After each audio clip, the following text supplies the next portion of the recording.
So I think the biggest thing that's happened since we last saw you is the tent this morning over the outside of Nancy Guthrie's home. Can you just tell us about that, and then we'll get into the search around the gloves? Yeah, I had to drive over there and look at it just to see it with my own eyes. Look, it's the kind of thing that I would have expected to see to protect that scene like early on in the investigation. But they put it up, they went inside, and it looks like they were doing some technical video work, which I believe was be designed to maybe get precise height measurements for the perpetrator that we see on the pictures and on the video, and then they took it down as soon as they left. So it went up. They did some work, technical work. Looks like they had some videography equipment as well. Maybe they're doing a crime scene recreation or a video of some type inside there, and then they took it down and they left. So yeah, that was just one of the very interesting and I would say maybe odd things, but I'm sure there's a good explanation for it once we learn what that is. But there are some other things that are going on that are, I think, a little bit peculiar. Yeah, well, tell us what they are. All right, so in the middle of the night, around 2:15 in the morning here in Tucson, the sheriff's forensic folks go out and they search this area just off the side of the roadway, very close to where I'm sitting right now, but also very close to Nancy Guthrie's home. Now, I went back out there today in the daylight, and I took my own video and I looked around, and I think that if you're looking for something, and by the way, this is not that far from where they found the gloves yesterday, but if you're looking for something, I would say go in the daylight, rather than go out with flashlights. But right, so you're telling me they went at 2:15 a.m. to the spot searching? Yeah, and so it's the kind of place where you would look if, like, you can pull out of Nancy's home, right, and you just head back towards Tucson, and that could be the way that you go. It's just one of the expected routes of egress from there, right? And so if you found gloves just down the road, it makes sense to search other areas on that road. So that much I get, but I just don't understand why they do it in the dark with flashlights, because I was able to go out there in the broad daylight and I could see very well. I mean, Here's the map. We're showing it on the board things for the viewing audience. You can see Nancy's home is labeled in red at the top of our little map, and then the early AM search happened in the middle there. And then down below the early AM search is where they found those gloves yesterday, which we haven't hit exactly, but people have likely heard about it. Last night, the New York Post happened to be with law enforcement when they found, now we're told it was a pair of black gloves. At first, the report was it's one glove, and now it's since been confirmed they found a pair. They're not describing them as identical to what they believe the perpetrator here was wearing, but they do look similar.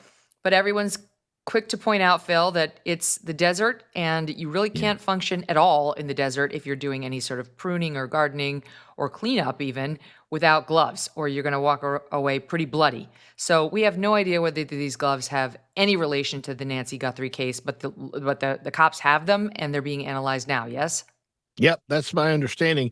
I think there's a possibility they could be connected, and let me explain why. I've been able to develop a source or two of my own in the short time that I've been here, some people that I've talked to, and, it is believed that the perpetrator had a phone in his pocket when you see him in those videos and in the photos at the doorway, at the Nest camera. And so a cell phone, even if it's turned off, there's ways to track that.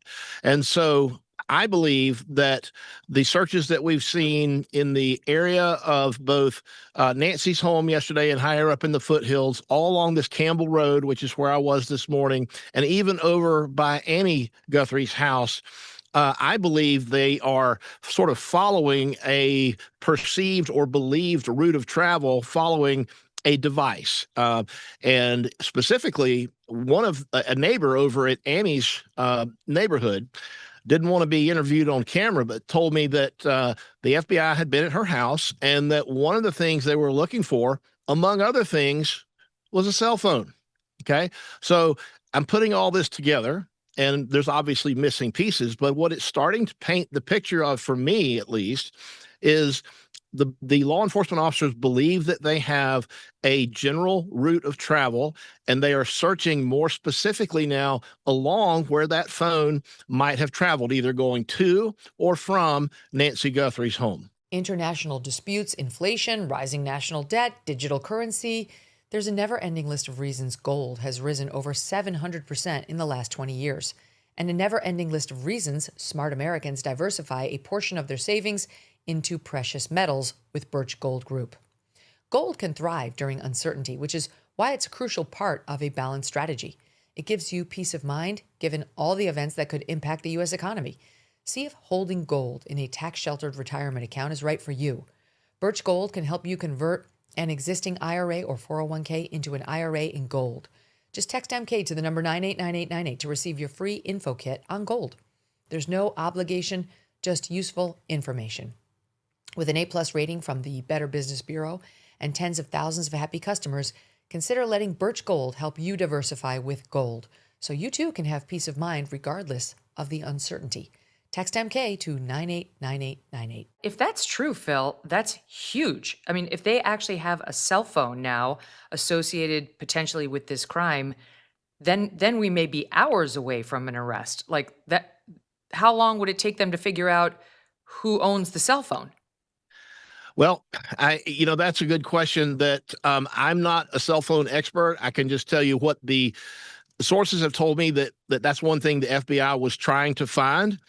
And if it's a burner, it may take more time. But if it's actually registered to somebody, then yeah, they could very easily have a name. So the FBI just is holding these cards very close to the vest. But if there is a cell phone, and I believe there is, and I believe that's the source of a lot of these new searches. That's what's driving this.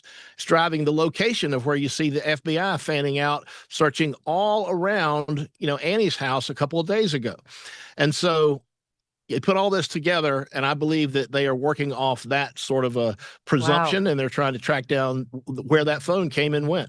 So you're saying your information is based on your sources that they have identified a cell phone that they think may be attached to this crime, and Yeah. that they're figuring it out thanks to the cell towers, the possible route that this person took on the night in question, and going and search. And that's what's explaining these overnight searches, because this isn't the first overnight search we've had. We've had a couple of these. Yeah, and you remember the phones talk to towers, but they also talk to every Wi-Fi router. If you go down any neighborhood and you look on your phone and you see the list of available networks, you may not be joining those networks, but your phone is communicating with those routers. And so there is a digital footprint that is left behind by the phone everywhere it goes.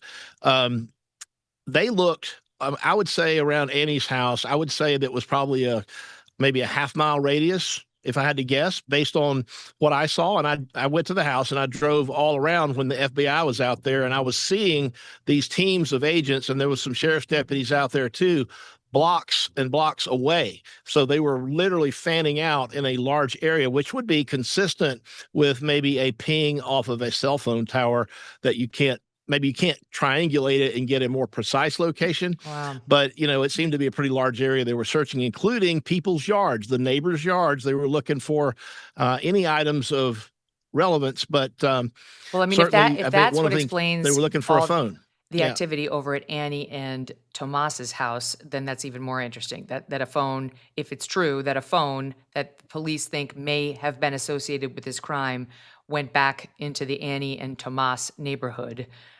That's interesting as an investigative matter, and it's also explanatory of why they keep going back over there and canvassing neighbors and so on. And so you're saying you believe that too is based on your sourcing from one presumes people in a position to know on them Yeah. having a possible phone lead.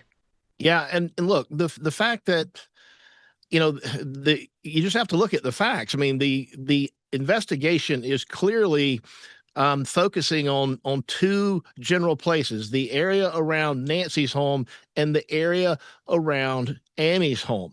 And so the fact that the investigation keeps taking officers to those places, it doesn't take a genius to understand that that's where they think they're going to find evidence. And so they're not there on accident. They weren't out here at 2:15 in the morning by accident either. They were looking for something specific, because it wasn't a large search area. They literally went to like this one intersection right where I was, and you showed the video. It's not a big area, so they had a specific place that they were going to, and it was for some reason, we just don't know what it was. It wasn't an accident, though. And that's two times that they've done something in the middle of the night or in the cover of darkness that easily could have been done during the daytime hours, and we just don't know why. Why was this search done at 2:15 a.m.? Why did they go to Annie and Tomas's house at 7:30 to 10:30 p.m. when it was dark and not turn on the lights and take photographs inside? I mean, it's just all so bizarre to us. Okay, I want to ask you about now this alert that the sheriff just sent out saying he's asking for more video. He's asking for the locals, the residents in Nancy's neighborhood, to do what exactly, Phil? So they're using people who have, I guess, the Ring system, and there's a way to send out alerts asking people for video at certain dates and certain times. And some of these go back into, as I understand it, January, and multiple times prior to the disappearance of Nancy Guthrie. So the question then obviously is, what's special about those dates? And they're not obviously telling us the reason they're focusing on those dates. But if I had to guess, I had to hypothesize, one hypothesis would be they might be checking to see who has delivered maybe an Amazon package to that area. That, it's not hard to go on somebody's Amazon history and see when they've had things delivered, right? And so they might be trying to identify individuals who were in that area, in that neighborhood, making some type of delivery. We've already seen one person who's a known delivery driver that was taken in for questioning and then released. Yeah. Poor Carlos. Well, Yeah. because there's two communications from the sheriff's office. One is actually from the sheriff's office, and one allegedly isn't. The one that just came out from the Pima County Sheriff says, we want everything for the last month, from January 1st to February 2nd. We want everything you have. Scour your Ring cameras and your Nest cameras and let us know if you see anything suspicious whatsoever, to all the people in the area. And that definitely came from the sheriff, and he just put it out. But then there was an earlier report that was circulated on the neighborhood Ring camera watch chat that you're referring to. And that refers to two separate dates on which the sheriff allegedly wants data. The sheriff's office is saying that's we didn't give that, though that Ring camera discussion, there's a screen grab of it that the neighbors posted, one of them online, and it does show a sheriff's seal and seems to come from the Pima County Sheriff, though the sheriff's office is officially denying that for some reason. It could just be that the sheriff went to, people from the deputies had gone to neighbors and said, we want footage from January 11th between 9 p.m. and midnight. Okay, that's weird, right? January 11th, as far as we know, has nothing to do with this crime, but they know more than we do. And then we also want January 31st, which is the Saturday that Nancy disappeared. It's the morning, the morning before she disappeared, from 9:30 in the morning to 11 a.m.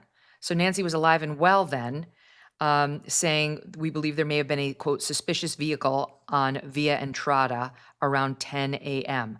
Again, they style it in this separate Ring camera discussion group as, quote, new timeline for Nancy video requests, and they say it's from the sheriff. Again, the sheriff says that's not from him, but there's definitely an actual post suggesting that the locals believe they've been asked by the sheriff for those two dates in particular, and we know for a fact they've been asked for all 30 days prior to and around the actual disappearance. I mean, they're basically crowdsourcing the solution to this crime at this point, Phil. Now, and it tracks with maybe a neighbor, and they've been talking to all the neighbors. It tracks with a neighbor saying to somebody, the sheriff or the FBI, saying that on January 31st, there was maybe some suspicious vehicle in the area. And so now that the sheriff has that information given by a neighbor, the sheriff's trying to identify that vehicle and determine if in fact it was suspicious or if they can rule it out.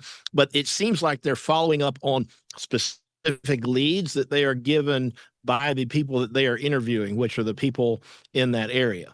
It's very smart because look at the cases that we know about. It's like Koberger cased that home repeatedly before he committed the crime in question.